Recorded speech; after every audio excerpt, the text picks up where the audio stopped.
predsednik parlamenta. Zanima me, nove sodnice ste danes sprejeli, pa glede na to, da smo slišali, da se zauzemate za to zaradi te konkurenčne klauzule, ki je sprejeta, da bi bilo pač neko finančno nadomestilo. Ne?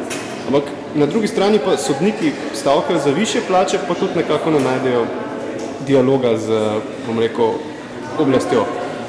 Kako mi to razložite, ta fenomen? No, iskanje dogovorov in pa usklajevanja seveda ne morem jaz komentirati, to se obrnite na gospoda Viranta. Mislim pa, da vendarle bi se lahko našlo in se bo zagotovo prej ali slej našla rešitev, ki bo zadovoljila obe strani. Se vam zdi, da je sodniška veja še neodvisna v Sloveniji?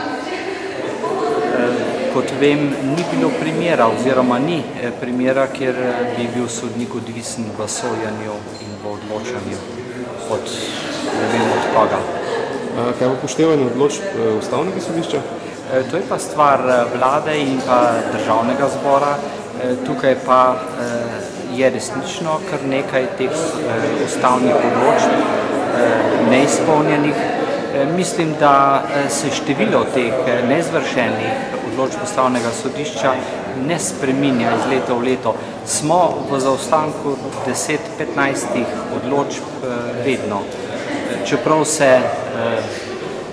se dokaj hitro rešujejo te odločbe, vendar traja nekaj časa, da je ustavno odločbo Ustavnega sodišča izvršena.